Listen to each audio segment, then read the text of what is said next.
I'm doing something that I've been putting off for a very long time, and that is ranking every single ReZero character asterisk, because there are some that I'm not going to bother ranking because nobody knows them, I barely know them. We should start by defining what tier is what.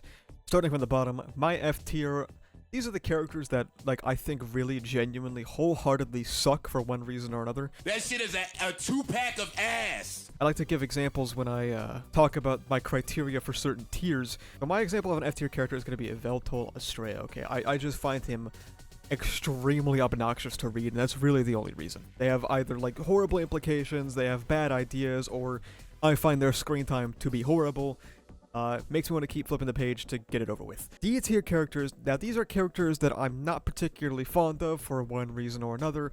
I think they might have active issues, but not enough for me to hate their presence. My example character, I'm gonna also preface this with saying, there's going to be heavy Arc 9 spoilers in this tier list. I'm going to talk about literally everything. Arc 1, 2, 3, 4, 5, 6, 7, 8, 9, every side story I've read, everything is gonna be in here.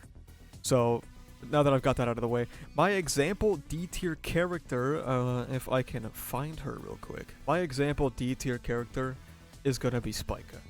And I know what you're thinking, oh, well, that's Rui, Spike, they're the same character, okay? I don't play that shit. I think that she has been incredibly disappointing after Arc 6. I liked her Arc 6 stuff a lot, but when she became brainless and didn't know how to talk anymore and didn't really do anything for 2 arcs, and I guess now 3, because now she's still in Valekia, Spica has been a very unfortunate character, very unfortunate downfall from Arc 6. Her biggest contribution has really been for Subaru and Rem, which I think is disappointing. My example C tier character, okay? Well, C tier characters, these are characters that I either don't think about very much, like, I have no strong opinion on them, or I think that they're just, whatever. You know, I have mixed thoughts on them, or I don't feel that strongly about them. My example C tier character is unfortunately for some going to be Shala. I think Beatrice did everything she did better, more or less. I don't think about Shala all that much. I don't think that she's particularly interesting. If anything, I would say it's kind of a mark against her because I thought it was going to be really exciting seeing the Sage going into Arc 6, and then I find out she's not the Sage, and then she doesn't really do much except for die. I guess that's the uninspiring thing about Shala is that she does more in her death than actually being around. But I did like it when Subaru thought of her line about how he's the one who always wins in the 10-second loop. I thought that was great. So I kind of bumped her up a little bit for that. Now, B tier characters, I think these are good characters. They're solid, they do their job. I might not have a lot to say about them, but I think they're pretty good for what they are. Dude, there's so many characters. It's just so possible. My example B tier is Sirius. I don't really know why I think she's interesting. I just think she is. I don't really know how to describe it. I think she's cool. I don't hate her by any means. I'm kind of just waiting to see, you know, what more she's got. I'm sure that eventually when she breaks out of prison or something, she's gonna skyrocket. I think she's cool. Solid B. Now, my A tier characters, I think these are great characters. They're not my all-time favorites, but I think they're really good, and usually I can articulate why. Not for all of them, mind you, but I can articulate why I think most of them are good. And for A, let's go ahead and put Emilia here. Now, I know this might be controversial, because a lot of you might expect Emilia to be an S tier character. Not for me, personally. I do think she's close.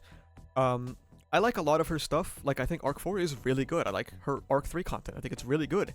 She has a great capstone with Arc 5, and she has some good stuff in Arc 6. But then for Arc 7, 8, 9, she hasn't done anything.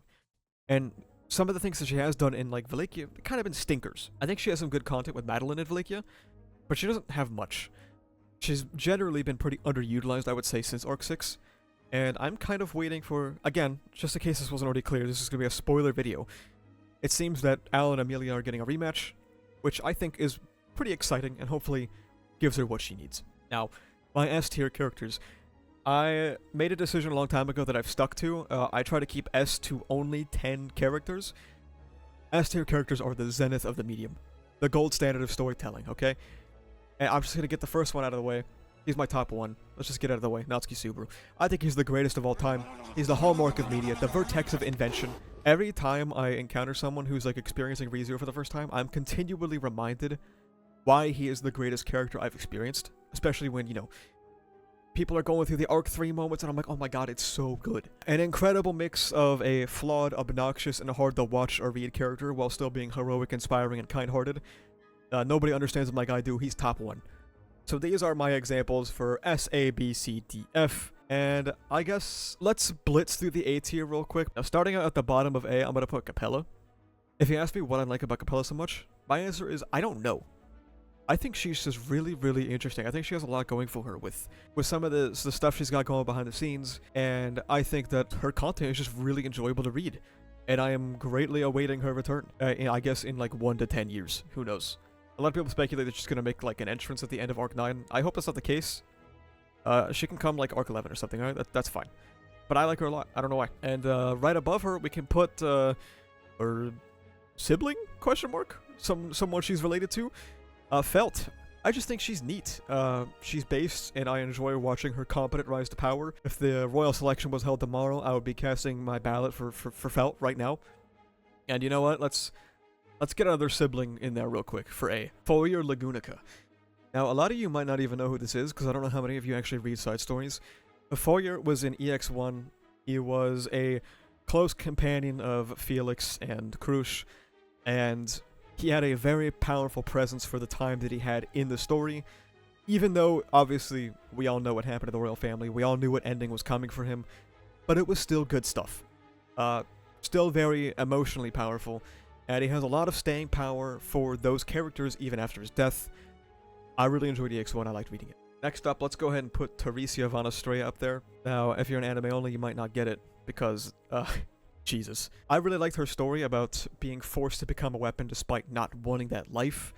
I really liked all of her content in Arc 5. I really liked most of her content in the Willogy.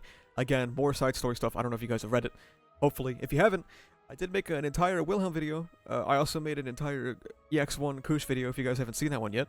Go ahead and watch those. Now, this is one that always makes people open their eyes pretty wide, okay? I think in my A tier, and see, look, they're both the same person. Satella. Now, the reason for this, even though she doesn't have a lot of content, a lot of people equate having a lot of screen time as being a better character, and you're seeing it right now. Have you guys seen that tweet about all, like, the Bakugo versus Reze stuff? About how, oh my god, Reze only had, like, 3 chapters anyway, so obviously Bakugo's better. As if that matters, because, you know, quantity over quality.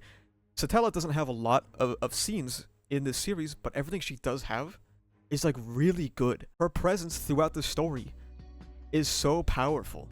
Like, a lot of people were talking about in the Reze movie, they were like, oh my god, you can feel Makima's presence throughout the whole movie. I mean, I didn't really get that impression all that much, like, kind of, yeah. Satella has a presence throughout all of ReZero. It is very powerful. And I'm assuming we're gonna get more of her in Arc 9 and beyond, of course. Even though she's, like, kind of low A, I don't think she's gonna stay there. She's probably gonna shoot up real hard eventually. Next up, we're gonna put up Felix. Apparently this one's controversial because a lot of people think he implanted a mana bomb in Subaru. That never happened. But I like Felix. I like it when he's on screen. I like the banter he's got. I think what he's got going on with Krush and gender presentation is interesting stuff. I'm hoping to see more of him. Again, read EX1 or watch my video. There's a lot of cool stuff with Felix. I'm looking forward to seeing him again. Not a character I'm specifically looked into a lot, so I can't really go into super big detail, but I enjoy him. Next up is Meili. I just really enjoy her story. Her horrific upbringing, the loss of a loved one with Elsa, and then the kind of like the found family feeling in Arc 6 and the Emilia camp. I think Meili is a great character. I also like her kind of atonement stuff that she has going on. Oh, I can't remember the name of it, but you guys know what I'm talking about. The side stories with Felt and Reinhardt when they go to the tower. I think Meili is great, and I think a lot of people are going to assume that I'm smoking crack with this ranking because they've only consumed Arc 6 via TikTok edits, and soon to be the anime. I'm sure Meili Port Route named chapter is going to be like a double title or something. This one's not going to be all that surprising to people, but I think Wilhelm's pretty high up there. Okay, let's put it this way. If you have a whole trilogy dedicated to you and your backstory, and you're not at least A tier, you're washed. But to be honest, I think that Wilhelm's even a great character without it. I think he's got some interesting stuff about, you know, masculinity, what that means. His love story with Teresia is nice. The conflict with Reinhardt and Heinkel. I would say that the Estrella family drama is becoming like one of the backbones of ReZero. Of course, I wouldn't say it's the backbone, like the Todoroki family drama of My Hero Academia, but it's becoming a very powerful staying force of the series, and I think that's really cool. Now, Leibot and Kaitos is up there. he's a character I haven't really thought about my affection for. He is a character that I'm going to have to reevaluate one day. Arc 6, surprisingly, despite it being one of my favorites, is, I think, one of the arcs that I've reread the least. So, a lot of it's fuzzy in my mind, and all I can really tell you is that for Leibot and Kaitos, I thought he was great. I couldn't really go into detail about it yet. I'm eventually going to do it. ReZero retrospective starting soon, TM. I read his stuff, clap my feet, put him up there. Now, this one is going to surprise a lot of people, okay? I think Yae Tenzin is really fucking cool, okay? She's going to go right up there. I really enjoy Yae and her Arc 9 content, okay? Her mirroring Rem for Subaru and Echidna for Al is so cool.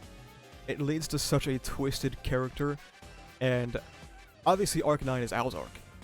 But I think that she's sharing the spotlight with Al in such an efficient way. All of her screen time is super interesting. She's such a fucking crazy person. And again, obviously, you know, Rem's memories returned in Arc 9 for a reason. It's because Yae is here and she's even more fucked up. So I think there's a lot of interest to come. I know at the time of recording this video, I know her named chapter has come out, okay? I haven't read it yet. It's not translated. Please, if it's not translated yet, don't comment about it. I don't want to know. I don't want to know. I think this is a character that has been lost on a lot of people. Sphinx. I think she's a good antagonist. Now, I don't think she's the best antagonist in ReZero. I think there's a lot of better antagonists. But I think Sphinx is good, though underutilized. She had a lot of great stuff with Subaru when it came to, like, escape by death and, you know, what it means to die and stuff like that. And I like their final encounter with the happy birthday as Subaru, like, self-actualized. And, of course, all of her stuff with Priscilla, which I thought was great, that I touched on in my Priscilla video that you should watch, Smile. Speaking of Sphinx, Echidna is also a great character. Echidna is also another character that I feel that I have to sit back and evaluate why I like her one day. And I plan on doing that soon because I'm going to read arcs 1 through 4 soon, and obviously I'm going to watch it for the retrospective that's coming soon. But I don't think anyone would deny that Echidna has insane screen presence, right? I mean, she's a cornerstone of Arc 4, and quickly becomes, like, a cornerstone of ReZero. Let's just put him up there. Let's just put him up there. What can I say? One chapter made Chisha Gold one of the greats, dude. And I still cling on to that chapter. Reading his name chapter near the end of Arc 7, it was just a phenomenal recontextualization, man. One chapter was all it took to be one of the greats. I'm sure as time passes, he'll slowly sink and sink and sink in this A tier. It's not because he's getting worse. It's just because other characters are going to be getting better, and there's going to be more time between me and Arc 7. I love Chisha. Chisha is awesome. Chisha, and then Reinhard von Astrea. I think he's neat. In my mind, I liked Reinhard before Arc 5, but I think his battle with Regulus, what that battle meant to both of them, elevated him a lot in my mind. And obviously the Astrea content, the Astrea family drama stuff has been good, and it's really kicking up a notch in Arc 9. Lots of intrigue, lots of juice. I was gonna say he's got so much potential, and the potential man image flashed through my mind, and like it pissed me off for a second.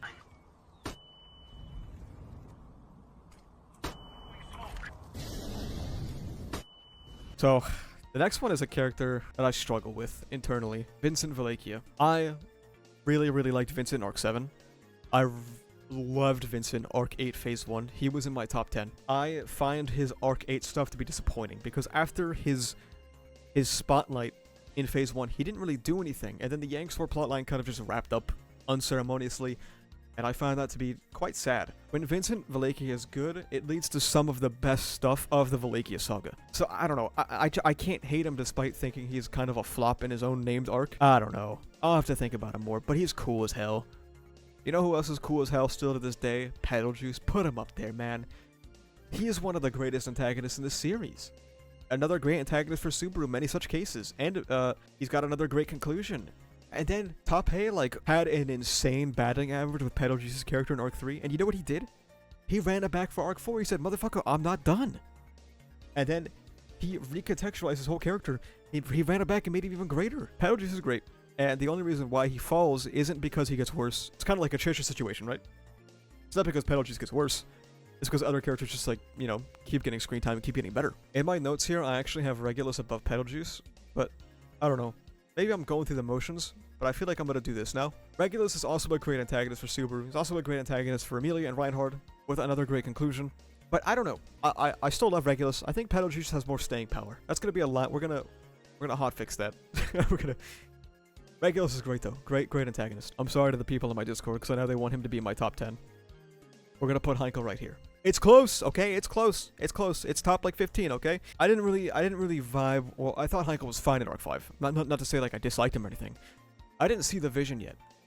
But when you get into the side material, like Once Upon a Time in Lagunica, or once you finally get into some of like the juice content with Heinkel in 7 and 8, and now 9 especially, it's gas. A meteoric rise from his introduction. And whenever we get a Heinkel POV, it feels like Tappei is like being body jacked by Arc 6 Tappei. Like he's reaching into that bag where the prose and the perspective is so fucked up and dark.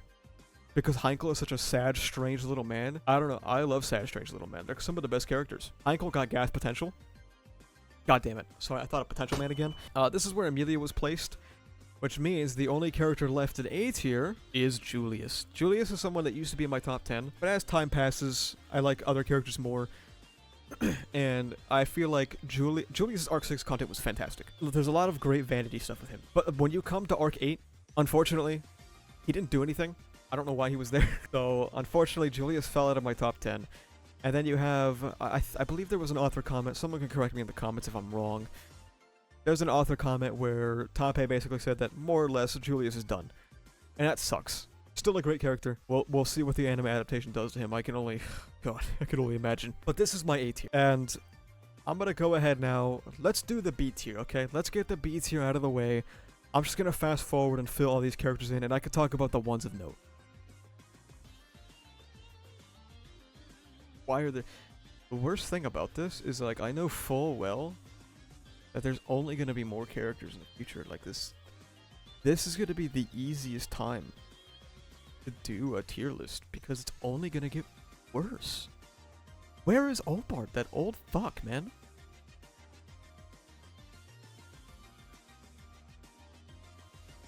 Alright, there is the B tier. Okay. So, again, these are characters that I like. So, like, don't get pissy. Don't get pissy. Don't type that comment. Okay? And now there's a few that I specifically want to comment on. First is Arakia. Arakia had, Arakia was a prospective A tier, okay? The fact that she basically doesn't really get a conclusion in Arc 8. And, I was gonna say, and the fact that she doesn't really get to react to Priscilla's death, but, like, that's kind of the same thing as having no conclusion, right? I think that's very sad, because I think Arakia was getting set up for some interesting material, didn't really get it. Valga Cromwell, him being high B, I feel like I don't know why I feel like I have to clarify this, doesn't mean I don't like him. I think he's cool as hell. I didn't feel particularly strongly about him until he checkmated Al, and I was like, that is so cool. He's so cool, dude. So I like him, yeah, and I'm sure that I'm only gonna grow to like him more as time goes, but I like Valga Cromwell quite a bit. Sorry, Old Man Rom. I know some of you guys don't read side stories, you don't know what's going on. My hottest placement so far might be Rem. I think she's high B. I just kind of fail to see where her Arc 7 and 8 stuff has led to. I'm also keeping an open mind because I do recognize that her character isn't over, so I'm willing to let it cook. I, however, think that the way her memories were re-implanted into her brain in Arc 9 is some of the worst shit ReZero's ever done. Can you, think about it this way. Rem lost her memories, I don't even know, is it like 10 real-life years ago? Just about, something like that, right? Just to unceremoniously get them back off-screen, return, and then we work back. It's the same thing I complained about in my Arc 7 Phase 2 video. We show the result, and then we show how we got there, so there's no emotional catharsis. If I were like a serious Rem fan, I would be pissed about how this was executed. Especially because her return doesn't really hit that hard. For me, personally. I don't know about you guys. I thought the reunion with Ram in Valakia, when she was still Amnesia Rem, was better than the one we got when her memories returned. Let me know what you guys think. I think the Rem handling in Arc 9 so far has been really not good. I have a disclaimer for Petra, specifically in that Petra is if you're investing in Petra stocks, let's just say it's a very volatile market, okay? If what Tappei is insinuating and that Petra didn't actually sacrifice anything in the Arc 9 Phase 4 fight against Roy is true, If Petra sacrificed nothing, I think she is significantly less interesting to me. If she is lying, I think she's significantly more interesting to me. So this is kind of like a subject to change one. Now you might be wondering, who even is this? This is Luana, Michael's wife. She's high B right now. Call it recency bias. The side story that was kind of recently translated and is now deleted from the internet about how her and Heikel met, I found her character very endearing and very sweet to read. That's really, that's all it is. Those are all of my B tier character addendums. If you want me to explain anything else, you can feel free to comment. You could be like, hey Asa, why do you have Krush in B? Why do you have Puck in B? And I'll answer, okay? Probably. Now let's go ahead. Let's start busting out some of these C tier characters. Give me a second again while I do this.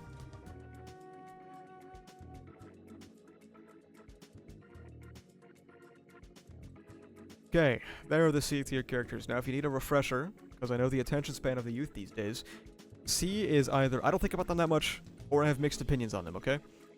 So let's go ahead and start with the elephant in the room. Yorna is C tier, and that's because she's a character I have mixed feelings about. I thought her stuff in Arc 7 was quite good. I think her stuff in Arc 8, not particularly compelling. She mostly gets hijacked by her husband, which I find to be terribly, horrifically depressing. And then I think the fact that she has no real reaction to Priscilla's death, I can't put her anywhere, but she's lucky she's top of C. I think it's so horribly painful because I really, really like Yorna in Arc 7. It's perhaps one of like the worst fall-offs in the story. Now, Liliana, okay? Okay? I think, here's my honest opinion, okay? It's 2025. We have got to move on from the Liliana hate agenda, okay? Not to say that she's that good, because I don't think she is. Okay, but there's bigger fish to fry in the ReZero world. Like, we can't be focusing on Liliana still, to this day. I think the anime made her a lot more endearing, personally. Now, Ubilk is in here because I got beef with him. Particularly, I thought he was really interesting in EX5, and then he shows up in Arc 7 and 8. I'm like, oh shit, Ubilk is here. What's gonna happen? Nothing. His named chapter was about Rem. He's a loser. Ubilk is a fucking loser. It pains me to say it. It pains me to say it. The only other clarification I have is for Katya. This is... I don't know what the general opinion is on the Katya named chapter. I think it might be one of the worst chapters in the story, unfortunately. I think... And now, this is subject to change.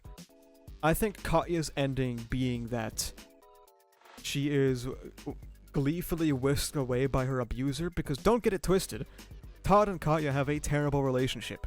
Todd is a fucking bastard, okay? But the fact that her ending, so far at least, is that, oh, yippee, I'm taken away by my abuser, I think that's horrible, personally.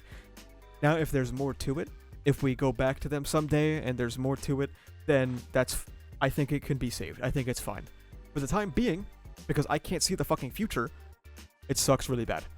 That's why Katya's in low C. And you might be wondering why Medium is here. We'll get to Medium in a second because I'm about to do my D tier, which means Flop's in the D tier. I'm sorry about that, but let's just bang it out real quick.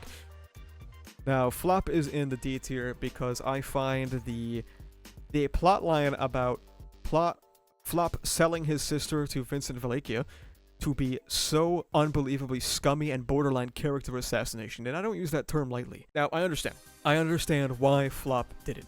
I'm not saying I don't get it. Flop wanted Medium to be in Vincent's ear. I understand that.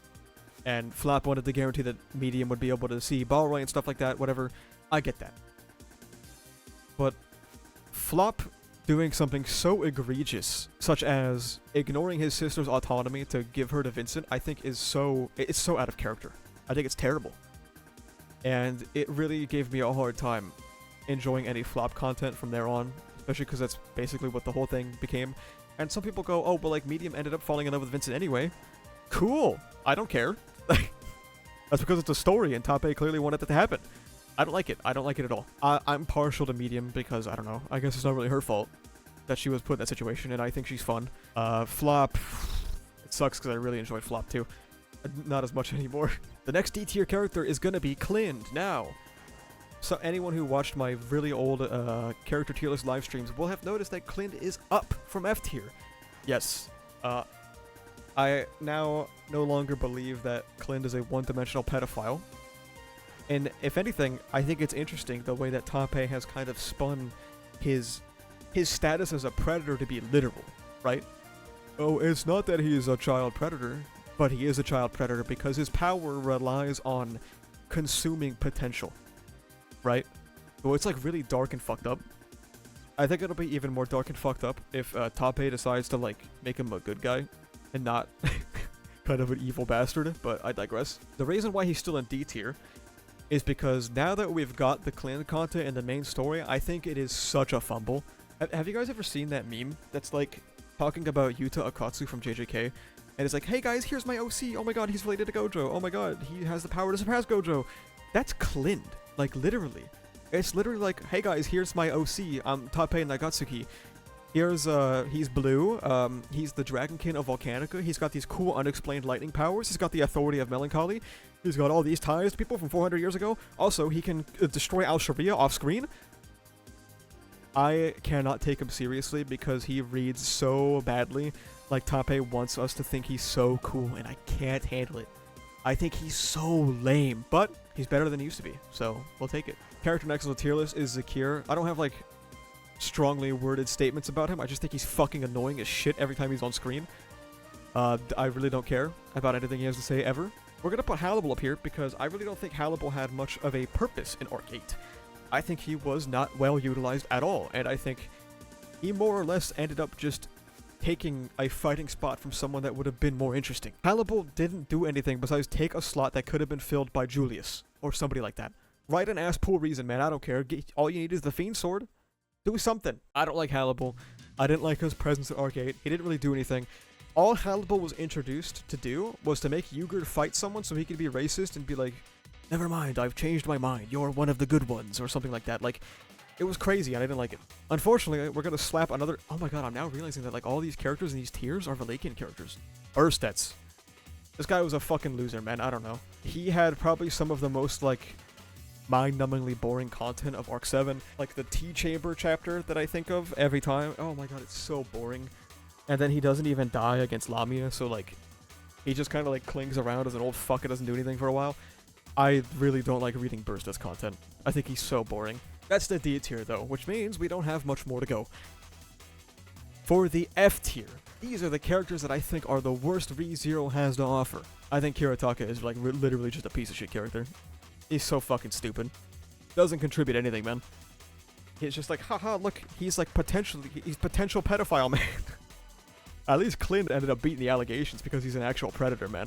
I would say there's a big gap between this character and the last character in the F tier. Let me find him. I think Ygritte Valakia might be the worst character in ReZero. And now let me make a case for this, okay? Yorna is a much better character. Yorna is a much more interesting character. Ygritte usurps her entirely, and I did not like that at all. More importantly, Ygritte is responsible for a genocide against wolf people and mole people. The story kind of stops caring about that at some point, because Ygritte becomes a good guy, and he's like, I am so sorry that I did that. Hannibal, you're so kind and good even though you're a wolf. And like, everyone's just kind of chill with him, even though he's like a fucking unapologetic war criminal. I don't even think he said sorry, man. He couldn't even do that much. Couldn't even post the twit longer about how it was on, like, what did Roseanne Barr say? She was on like some medicine that made her racist. That's Ygritte Valakia. And I don't know, I find it to be like one of the most abhorrent things that ReZero has done. Specifically, like, this genocidal racist maniac is like one of the good guys, and then he gets like a happy ending with his wife, and then I guess like turns to dust or whatever the fuck happened to him. Horrendous actual fumble from ReZero, which is not common. And that's gonna be the F tier. Which leaves only Glaze now, okay? We were working our way down. But now let's go ahead and hit the top 10s, okay? This is the S tier. These are the characters I think that have the most to offer in ReZero. We're going to start off with number 10 with Otto. I really like Otto.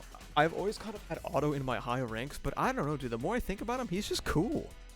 He has a great screen presence, and he's got great dynamics with Subaru and Amelia. Any character that Otto interacts with is so interesting because of just like the way he operates. Like that's, I mean, even though Arcade's not all that good, you have was it Arc 9 Phase 1? Or was it the end of Arc 8? I don't remember. Where Otto talks to Anastasia and they have like this really standoffish moment. I liked stuff like that. I think Otto brings a really, really good dynamic to all the relationships he's in. And I love that boiling disagreement within him. With Subaru and like the rest of the camp, really. About how he is willing to walk in the dark while Subaru walks in the light. He is willing to do that. And that like rhetorical battle with Roswell and Arc 8 is fucking fantastic. Otto, despite not really being a main player in the Vlakian saga, had a lot of good stuff in Arc 8. And I would say, personally. I don't know if you guys agree, but I think he's really cool, and it pushed him into my top 10 after Julius kind of fell off. My number 9, and this is going to be a kind of a disappointing answer, is Ram. It's not disappointing because it's Ram, let me clarify. It's disappointing because I haven't really quite deeped her yet. She's in my top 10 because it feels right, and I think her character had fantastic vibes after Arc 6. And when Season 4 airs, my opinions on Ram is probably going to be something I have to deal with. Just I have to figure out why I feel so positively about her. I think she's a great character, though, and I enjoyed her stuff in Arc 6. I enjoy her screen time. I know a lot of people hate her because, oh, why is she so mean? I don't think it's that deep. My number 8 is Garfield. Now, Garfield has actually slowly fallen on my tier list. He got a little bit of a bump, though. I think he has some great content. I really like the parallels with Subaru and not shouldering everything on his own, as well as finding his own place in this big, wide world. I think he's just cool. Personally, people like to call Garfield like the shonen protagonist of ReZero. You could probably make more of an argument for Amelia, but sure, they can both have the title. And I think he's good, and I think he's cool, and I think he's one of the best of ReZero has to offer. But it can only hold my attention for so long, and I feel like we were kind of losing that in Wallachia, at least for me. Obviously, I think Somato was a great chapter, but what made Garf kind of like solidify and bounce back a little bit is I think going from beating a fucking dragon, you know, kicking Missouria's ass, to losing against Aldebaran, a guy with one arm, sets Garfield up for a lot of cool stuff. I think that's really, really, really interesting, and I was like, okay, we'll see where he's going. My number 7 is Stride Wallachia, okay? If you haven't read the Willogy, and if you only watched Arc 7 summaries, you don't know who this guy is. One of my favorite antagonists in ReZero. Such a fucking menace in Battle Ballad. He's so raw, dude. I love the concept of the Observers. I think they are unbelievably cool and leave you a lot to work with. That's thanks to Stride. And the expansion in ReZero's scope that him and his content has to offer is phenomenal. Now, I'm not going to speak too much on EX6 because I haven't read that one. For those that don't know, EX6 is an adaptation of Battle Ballad. From what I understand, it makes Stride a little bit less raw, which is unfortunate. Seriously, if you guys can find it anywhere, read Battle Ballad if you haven't. Read the rest of the Willogy too, but read Battle Ballad. It's so good. Stride is so good. Number 6 in my list. Now, you might notice a trend. I really like ReZero's antagonists. They all, for some reason, keep placing really high in this list. It's true, I think ReZero has great antagonists, and Todd is one of them. He's an incredible foil for Subaru. You know, you have Subaru and Rem in this unknown land, and Subaru wants to do anything he can to protect Rem. Meanwhile, you have Todd in this kind of unknown situation once you find out he's a werewolf, because every day feels like his last, just like Subaru's in Wallachia. But he still wants to protect Katya. And you have this foil for how they both approach those relationships, and how Subaru could have become a lot like Todd. I talk about it a lot more in my Arc 7 and 8 videos, so if you want to see my specific thoughts on Todd, go watch those. Maybe one day I'll make a Todd video, but I don't really know if people are like looking for that, because I don't know, I feel like people are kind of over Wallachia, but I don't know. If you guys are still watching, let me know what you think of a Todd video. Maybe I could do that. But I also enjoyed Todd pressing Subaru on his methods and reasoning of saving people, and he contributed to an incredible string of chapters in Arc 8. The final Subaru and Todd confrontation is still one of the best Arc 8 moments. It's still top 3 Arc 8 moments. And Todd's name chapter is so good. Now, I spoke earlier about how, like, characters like Ram I haven't really deeped much, and Priscilla was in that category for a while. But then I did it, and then I made a video about Priscilla, and now she's in the top 5. So, like, you know, if I buckle down, I can figure it out. Priscilla has one of the greatest character conclusions in the story. Even though I don't think Arc 8 is all that great. That final chapter is phenomenal, and Tom Payne knocked that stuff out the park. I'm not gonna bore you guys with more Priscilla stuff because I just so recently made a video. Watch the video here if you want to hear me talk about Priscilla. I think she's fantastic. There's why, okay? At most, the only really issue I have with her is that she was kind of underutilized in Arc 8. But I don't know, her conclusion was so great that I can kind of just look past it. My number 4. Now, Roswell used to be my number 2, but my number 4. Now, Roswell used to be my number 2, but as time has passed, he just hasn't really had much to do. I do think he is the second greatest antagonist of the series, and I think Roswell has one of the strongest screen presences of ReZero. It's like anytime he's on screen, he's doing some fuck shit, he's doing some evil shit. You know, he's got you like rubbing your feet together because he's doing something so nefarious, and like, I'm ready to see more. But unfortunately, he's been on the back burner for a little bit now, and in that time, I feel like I've been liking other characters more and more and more. But I know that Roswell is cooking something devious. Personally, the fight against Al Kanika wasn't exactly what I was looking for. Not to say that it was bad. I thought it was fine. But I'm looking for more Roswell content. Okay, Top A. It's okay to activate his Joker chip after Aldebaran's done. My number 3 character in ReZero is going to be Beatrice. I love the Subaru Betty dynamic. I think it's one of the best in the story. And I find Betty's story to be an incredibly touching story of not knowing what comes next in life and feeling so stuck that you lack your own autonomy. Choose Me being one of the best scenes in the series and even best episodes in the anime. Let's put it this way. Betty has such a good character that Top A tried to run it back. It was like, let's do it again, and he made Sharla, and she was worse, but I digress. I am really hoping, well, I was really hoping that Betty would be like one of the people to find out about Return by Death, and then it was Petra, and then I was like, what the fuck? Still not off the table, though. I really hope that Betty gets the opportunity to learn everything that Subaru has endured, and I really think it would only elevate her and even Subaru's character as if he can get any higher. Okay, look, my number 2... You guys already fucking know. Let's just put him up there. Aldebaran. Look, I love this guy. When I first watched the anime, I ran it back and I looked at the cut content and I saw that he was from Japan and I was like, holy shit, that's so cool. And he was kind of already in like my top 10 by then because I found that idea so interesting. Because I also read the Rem cut content. I was like, he is so cool. He's so mysterious and freaky, dude. I love it. And then by the time I finished Arc 5, he was in my top 5. And then I read Arc 7 and 8, and then he was in my top 3. Roswell was still hanging on at the time for being top 2. And then Arc 9 Phase 1 happened, and I was like, okay, you got me. Aldebaran's the second best, dude. I love this dude. I love this guy. I was instantly invested in his potential, and don't fucking say potential, man, okay? But after Arc 9, I know that he is standing alone. Not alone, sorry. He's standing on the mountain. Well, technically, he is alone on the mountain because Al equals Subaru, but I digress. They're shoulder to shoulder. I'm serious when I say there's a certain thing that I want from Subaru's character at like around Arc 9 or 10. I want Subaru to be able to reflect on his time in Valekia. I want him to be able to reflect on like the suicide pill and all that shit. And if that doesn't happen, I don't know. Aldebaran might take the number 1 spot, and that's assuming that Aldebaran's conclusion doesn't get fumbled. Big assumption, but you know. I mean, just look at how many Aldebaran videos I've made. I think he's fantastic. The only reason why I haven't made as many or more Subaru videos is because everyone makes Subaru videos. There's no new ground to be covered. All everyone does is talk about Subaru. So I'm going to talk about Aldebaran. But that's my tier list. We got some characters in F, we got a few characters in D, a lot of characters in C and B, solid amount of characters in A, and then my top 10, Subaru, Aldebaran, Betty, Roswell, Priscilla, Todd, Stride, Garf, Ram, and Otto. If you have any questions about any placements that I didn't get into, like I didn't really talk about a lot of C, I didn't really talk about some of B, feel free to comment. I might get to it, I might not, I'll try. But that's gonna be the tier list. Too many characters, my throat hurts. Thanks for watching. Thank you so much for watching. If you like this video, make sure you subscribe for more. You can also check the description down below to become a member, which gives you benefits like early videos, membership badges, and cool custom emotes.